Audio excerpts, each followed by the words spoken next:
کفن کے اندر عموماً اسلامی بھائیوں اور اسلامی بہنوں میں 7 میٹر کپڑے کی حاجت رہتی ہے۔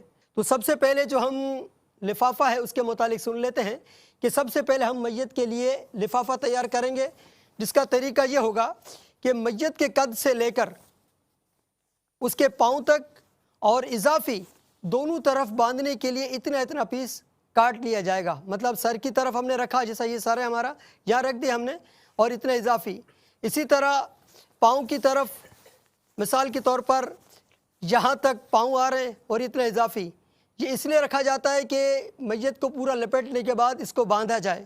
اس کے بعد ازار کاٹی جائے گی۔ ازار بھی اسی طرح ہوگی کہ میت کے سر سے لے کر اس کے قدم تک مکمل اس کے ناپ کا پورا یہ کپڑا ناپ رکھ کر اس کو اسی طرح پورا کاٹ دیا جائے گا۔ اس کے بعد کفنی میت کے قد سے لے کر آدھی پنڈلی تک ہوتی ہے، اور اس کو اسلامی بہنوں کے لیے سینے کی طرف چاک بنایا جائے گا۔ یہ اسلامی بہنوں کے لیے سینے کی طرف یہاں پر چاک بنایا جائے گا، اور چاک بنانے کا طریقہ یہ کہ اس کو بالکل اس طرح سینٹر لیں، اور سینٹر لے کر یہاں سے اس طرح یہ آپ دیکھ لیں کہ یہ سینے کی طرف چاک بن گئے۔ اب یہ کفنی کا جو عرض ہے وہ کندھوں کے برابر ہوتا ہے، میت کے کندھوں کے برابر۔ کپڑا یہ 1.25 گز عرض کا تھا، تو ہم نے اس کے سائیڈ میں سے کپڑی یہ تو کفنی نکال لی۔ اب جو سائیڈ کا جو کپڑا بچے گا اس کپڑے کو بھی ہم ضائع نہیں ہونے دیں گے، اور اس میں سے بھی ہم اپنے ضرورت کی چیزیں استعمال کر سکیں گے۔ جیسے مثال کے طور پر اسلامی بہنوں کے لیے اوڑھنی جس کا امیر اہل سنت نے اپنے رسالہ مدنی وسیط نامہ میں ہمیں اس کا طول عرض بتایا۔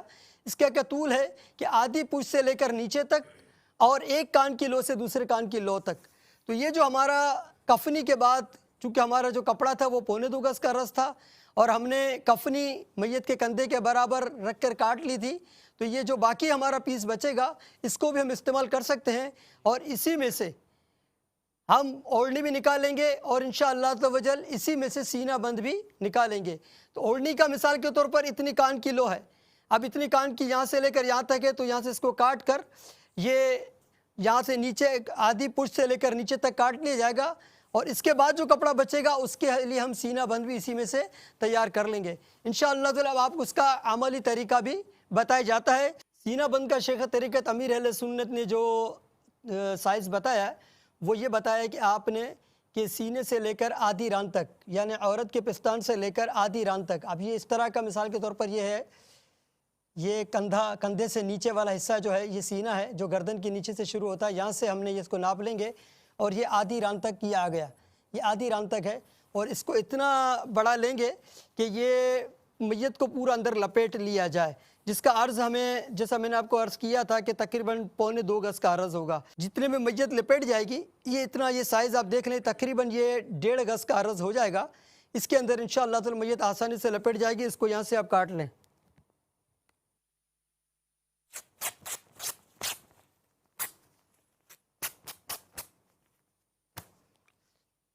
یہ ہم نے سینہ بند بھی کاٹ لیا۔ یہ پیس ہمارے پاس بچ رہا ہے، جس کا شیخ طریقت امیر اہل سنت نے ہمیں رسالے کے اندر یہ بات فرمایا کہ اس کی اوڑھنی ہمیں بنانی ہے۔ اوڑھنی کے متعلق آپ نے فرمایا کہ آدھی پشت سے لے کر نیچے تک کا، تو یہ آدھی پشت سے نیچے تک کا ہے یہ پورا، لیکن اس کی چوڑائی چونکہ زیادہ ہے، اور یہاں ہمیں تاکید کی گئی ہے کہ ایک کان کی لو سے دوسرے کان کی لو تک کی جو سائز بیان کی گئی وہ آپ کے سامنے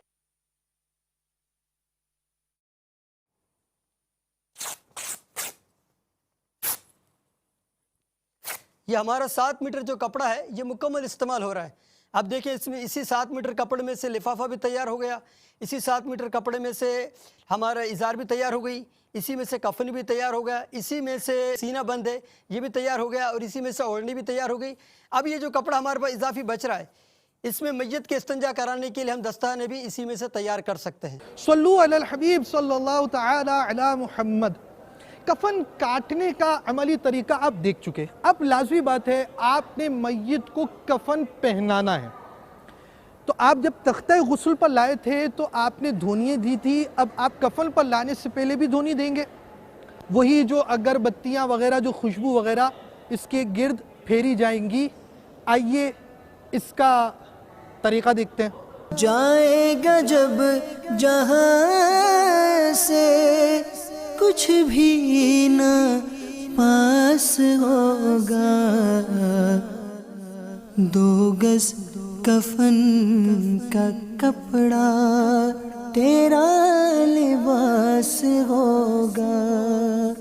اب آپ کو ہم کچھ مراحل لکھوا رہے ہیں،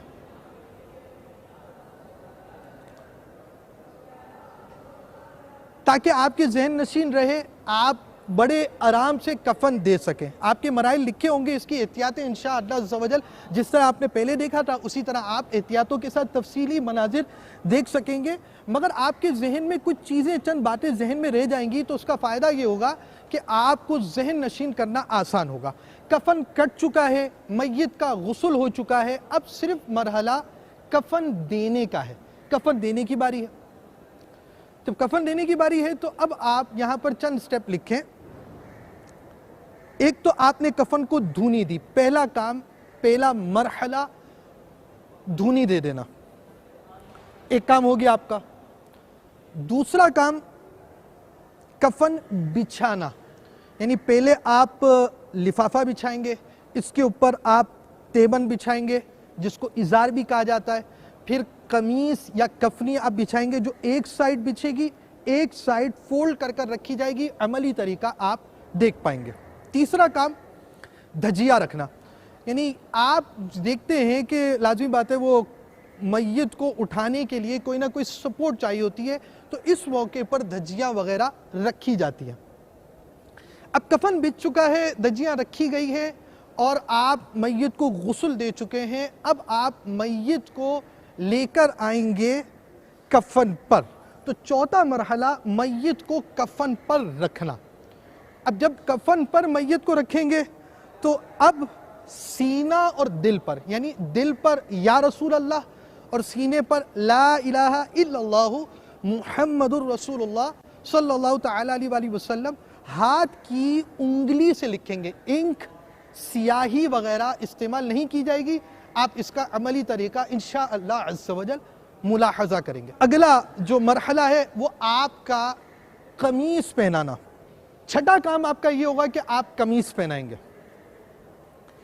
اب قمیص پہنا دی گئی تو ساتواں کام یہ ہوگا کہ آپ موضوع سجود، جن پر سجدہ کیا جاتا ہے، جو ہڈیاں وغیرہ سجدے میں استعمال ہوتی ہیں، ہاتھ ہے، پیشانی ہے، گھٹنے ہیں، پیر ہیں، ان پر آپ خوشبو لگائیں گے۔ یہ یاد رکھیے کہ گھٹنا ستر کے اندر ہوتا ہے، تو آپ اسے بلا حائل، بغیر کپڑوں کے اس کو ٹچ نہیں کر سکتے۔ اب آپ آٹھواں کام یہ کریں گے کہ پیشانی اور سینے وغیرہ پر مختلف چیزیں لکھی جاتی ہیں۔ شیخ طریقت امیر اہل سنت نے اپنے مدنی وصیت نامے میں دی، جو کہ آپ نے سنا، تو وہ سارے کلمات آپ نے یہاں لکھنے ہیں، مدینہ مدینہ بھی لکھنا ہے۔ اب یہ آپ کا آٹھواں کام ہو گیا، یعنی یہ آپ کا آٹھواں مرحلہ مکمل ہو چکا۔ اب جب یہ آٹھواں مرحلہ مکمل ہو گیا تو نواں اور آخری کام آپ نے یہ کرنا ہے کہ آپ نے میت پر کفن ڈال دینا ہے، یعنی ازار اور لفافہ میت کے اوپر کرنا ہے، اور اس کا طریقہ یہ ہے کہ پہلے الٹی طرف اور اس کے بعد سیدھی طرف، یعنی پہلے تہبند کی الٹی سائڈ اوپر رکھیں گے، سیدھی اوپر رکھیں گے۔ آسان ہے یاد رکھنا کہ سیدھی سائڈ اوپر آنی چاہیے۔ اسی طرح لفافے کا معاملہ ہوگا کہ پہلے الٹی سائڈ پھر سیدھی سائڈ اور اس کو باندھ دیا جائے گا۔ یہ آپ 9 باتیں یاد رکھیں گے تو آپ کو کفن دینا بہت آسان ہو جائے گا۔ پہلی چیز آپ نے کفن کو دھونی دی، کفن کو دھونی دینے کے بعد دوسرا کام کفن بچھایا، تیسرا آپ نے دھجیاں رکھ دی، چوتھا آپ میت کو لے کر آ گئے کفن کے اوپر، پانچواں آپ نے دل اور سینے کے مقام پر، دل کے مقام پر یا رسول اللہ، سینے کے مقام پر لا الہ الا اللہ محمد الرسول اللہ لکھا، پھر آپ نے چھٹا کام قمیص پہنا دی، ساتواں کام آپ نے اعضاء سجود، موضوع سجود جہاں پر سجدہ کیا جاتا ہے، جن اعضاء سے سجدہ کیا جاتا ہے، موضوع سجود سے آپ نے خوشبو لگائی۔ اس کے بعد آپ نے پیشانی پر بسم اللہ شریف لکھی ہے، دل پر اور سینے کی جانب، یہ جو ناف کے اوپر سے لے کر جتنا حصہ کفن کا ہے، اس پر آپ نے مدنی پھول جو دیے گئے ہیں وہ لکھا، اور آپ نے اس کے بعد کفن پہنا دیا۔ تو یہ 9 کام اگر آپ کو یاد رہیں گے تو آپ انشاءاللہ عز و جل بہت سارے مدنی پھولوں کے مطابق آرام سے کفن دے دیں گے، اور کفن پہنانے کا کوئی کام اللہ کی رحمت سے امید ہے آپ نہیں بھول پائیں گے۔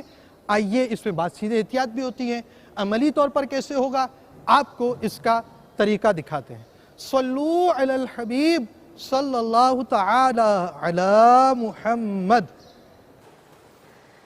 اب یہ 3 کپڑے آ گئے، اب ان تینوں کپڑوں کو سب سے پہلے وہی دھونی دینی ہے، 1 3 5 7 مرتبہ زیادہ دھونی دیں گے۔ یہ دھونی جیسے دے دی گئی، خوشبو سلگا دی گئی، خوشبو پاس رہے تو یہی زیادہ بہتر ہے۔ اب آپ نے سب سے پہلے یہاں پر اب یہ وہ بڑی چادر بچھائی گئی جو سر اور پاؤں سے اتنی زائد ہوگی کہ جو باندھنے میں آ جائے، یہ بڑی چادر سب سے نیچے بچھائیں گے۔ پھر اس کے بعد وہ کپڑا کہ جو میت کے سر سے لے کر پاؤں تک ہے، اس کے بعد یہ وہ رکھا جائے گا۔ اب یہ تقریباً پاؤں کی طرف سے بھی اتنا اور سر کی طرف سے بھی اتنا چھوٹا ہوگا۔ یہ دوسرا کپڑا، امید ہے ہمارے اسلامی بھائی کو، مدنی چینل کے ناظرین کو اٹھا کے پھر رکھ دیں، یہ وہ کپڑا ہے جو سر اور پاؤں سے تھوڑا سا چھوٹا ہے۔ اور یہ تیسرا وہ قمیص ہے جس کو ہم نے کاٹا تھا، اور یہ قمیص کی کیفیت کیا ہوگی، کیونکہ اب میت کو رکھنا ہے اس پر، تو اس کی ایک